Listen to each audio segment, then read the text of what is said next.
Hello student.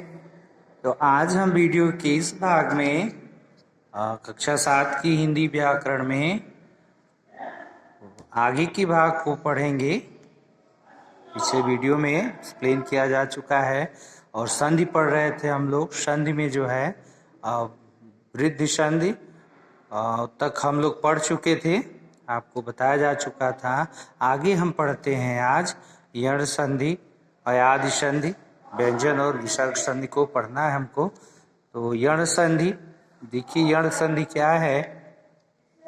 कह रहा है ह्रस्व ई अथवा दीर्घ ई के बाद कोई भिन्न स्वर आ जाए तो ह्रस्व ई और दीर्घ ई य में बदल जाता है। उदाहरण देखिए, कह रहा है कि अगर ह्रस्व ई अथवा दीर्घ ई दोनों के बाद अगर कोई भिन्न स्वर अगर आ जाता है तो यह किस में बदल जाते हैं? यह बदल जाते हैं य में। य में बदल जाते हैं। जैसे देखिए यहाँ पर ह्रस्व ई या दीर्घ ई के बाद क्या आया है? ह्रस्व अ या दीर्घ आ। यहाँ पर क्या हो गया है? य। जैसे देखते हैं हम, देखिए अति धन अंत, तो अति धन अंत इसमें जो है ह्रस्व ई है। ठीक है, तो ह्रस्व ई का किससे हो रहा है? अ से।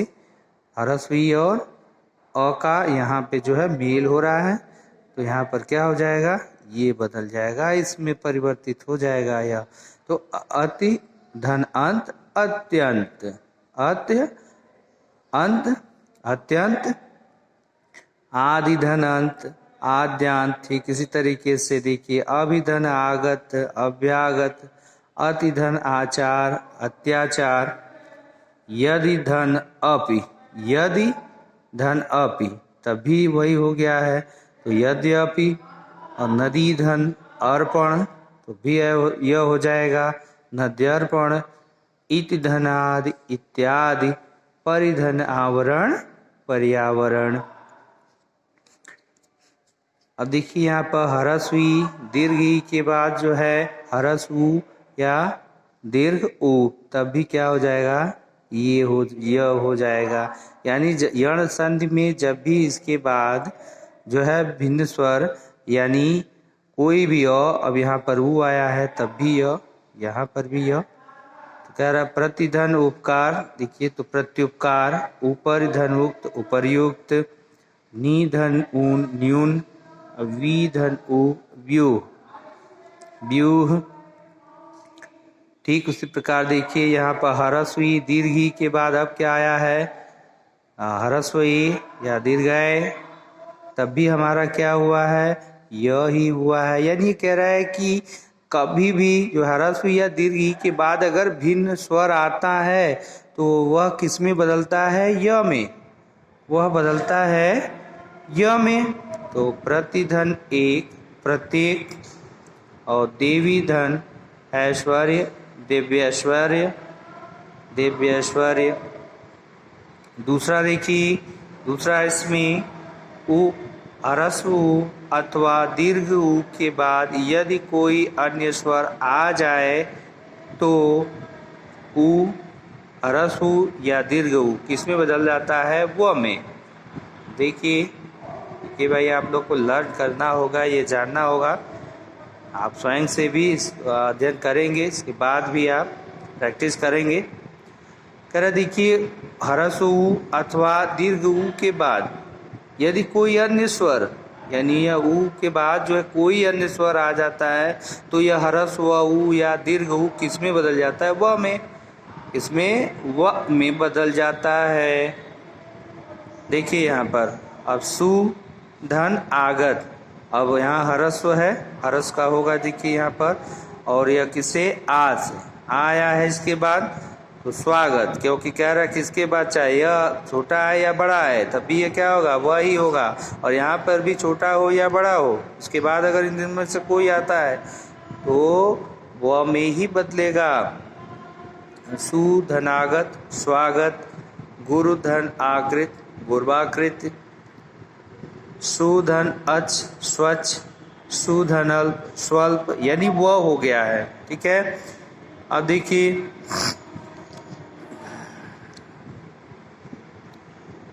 ह्रस्व ऊ या दीर्घ ऊ के बाद अगर ई आता है तब भी क्या हो जाता है व, यानी इनके बाद कोई भिन्न स्वर आएगा तो व में परिवर्तित हो जाएगा।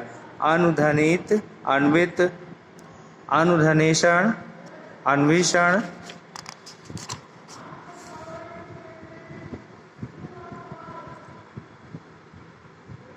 तीसरा देखिए कह रहा है यदि री के बाद कोई भिन्न स्वर आ जाए तो री र में बदल जाता है। देखिए री के बाद कोई भिन्न स्वर आता है, स्वर की बात हो रही है यहाँ पर।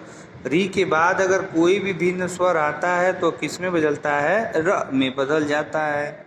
देखिए यहाँ पर मातृधन आज्ञा तो मात्राज्ञा, भातृधन आदेश भ्रात्रादेश, पितृधन अनुमत पितृनुमति, मातृधन इच्छा मातृच्छा। अब देखिए अयादि संधि, ये था यण संधि। अब हम पढ़ते किसको, अयादि संधि को। इसमें क्या है अयादि संधि, जब ह्रस्व ए अथवा दीर्घ ए के बाद कोई भिन्न स्वर आ जाए तो ए जो है वह अय में तथा ए जो है वो आय में बदल जाता है। ध्यान दीजिएगा, कह रहा ह्रस्व ए किस में बदल जाता, ह्रस्व ए और दीर्घ ए के बाद क्या आए, कोई भिन्न स्वर आए।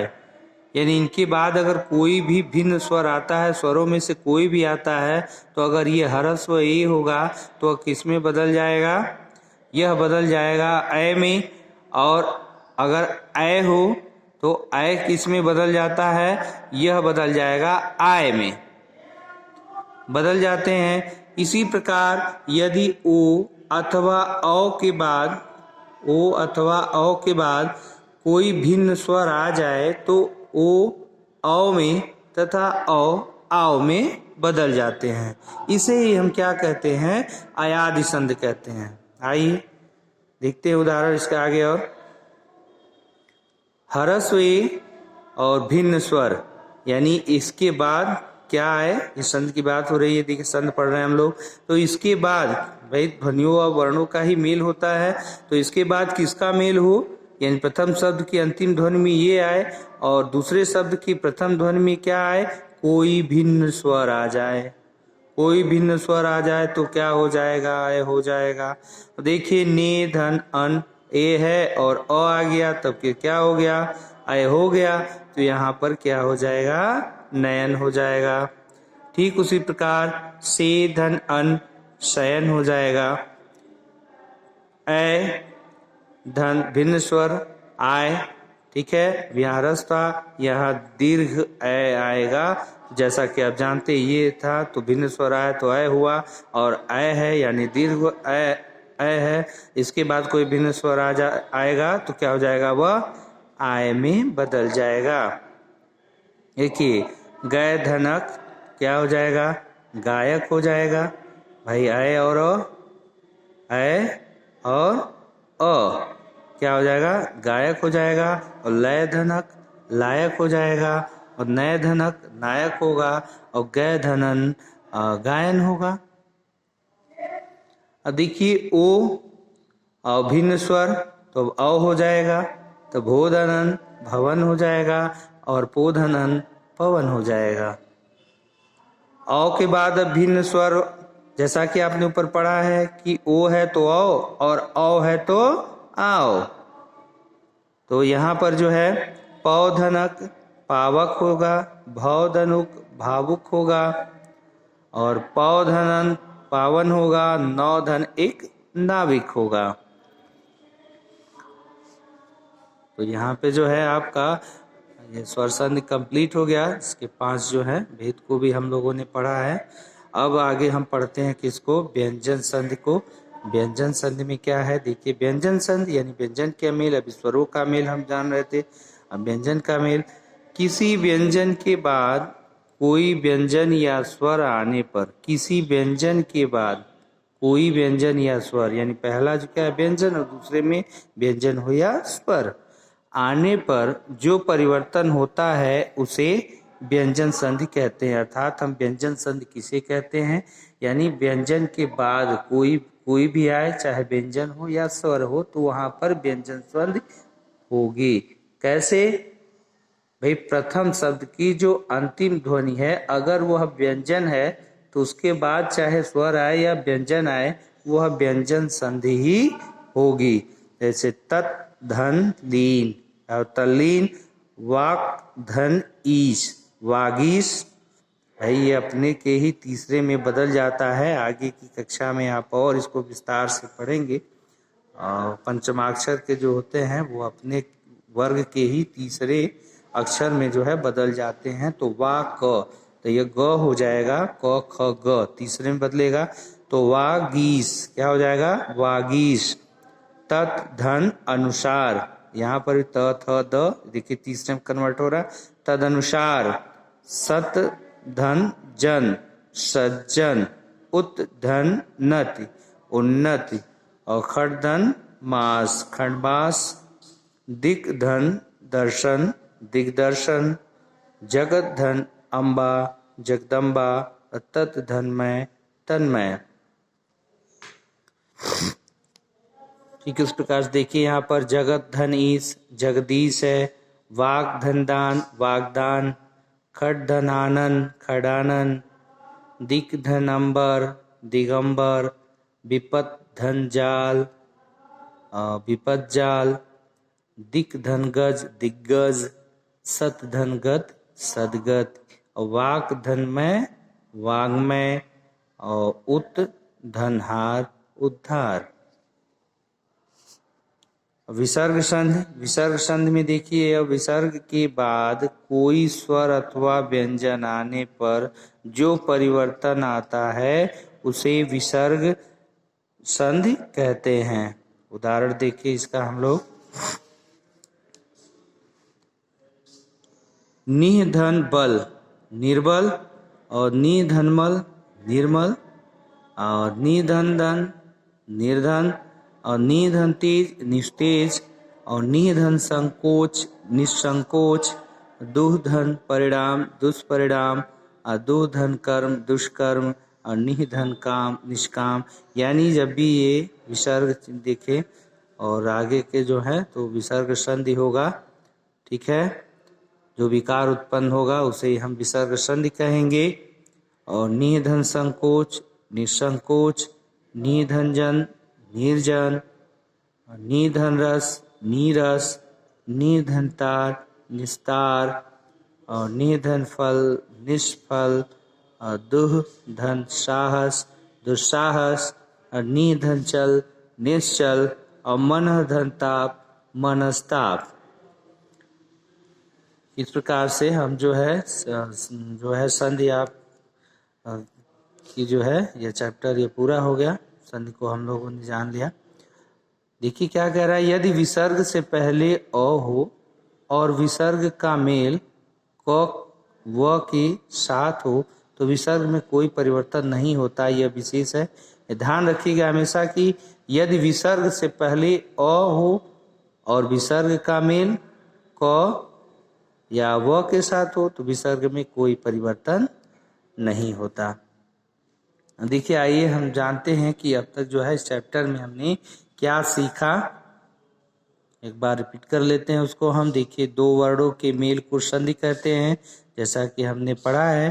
भाई शब्दों का मेल नहीं, वर्णों का ही मेल होता है, तो जो विकार उत्पन्न होता है उसको हम संधि कहते हैं। इसमें प्रथम शब्द की अंतिम ध्वनि और दूसरे शब्द की जो प्रथम ध्वनि है उन्हीं का मेल होता है। संधि तीन प्रकार की होती है। कौन कौन? स्वर संधि, व्यंजन संधि तथा विसर्ग संधि। स्वर संधि में दो स्वरों का मेल होता है। स्वर संधि में दो स्वरों का मेल होता है। भाई स्वर है तो स्वरों का मेल होगा स्वर संधि में। जब व्यंजन का मेल किसी व्यंजन या स्वर से होता है तो उसे व्यंजन संधि कहते हैं। जैसा कि अभी हम लोगों ने पढ़ा कि व्यंजन संधि किसे कहते हैं, तो व्यंजन संधि यानी प्रथम शब्द की जो अंतिम ध्वनि है, वर्ण है, वह व्यंजन है, और दूसरा जो है वह स्वर या व्यंजन कोई भी हो तो वहाँ पर जब संधि होगी तो वह व्यंजन संधि कहलाएगी। व्यंजन संधि जब विसर्ग के साथ स्वर और व्यंजन का मेल होता है तो उसे विसर्ग संधि कहते हैं, जिसको अभी अभी हम लोगों ने पढ़ा है ऊपर विसर्ग संधि को। तो उम्मीद है अब क्लियर हो गया होगा ये चैप्टर आप लोगों को। सो स्टूडेंट, अब नेक्स्ट वीडियो में आगे के इसके प्रश्न और उत्तर को हम डिस्कस करेंगे, आगे जानेंगे। आज के लिए बस इतना ही।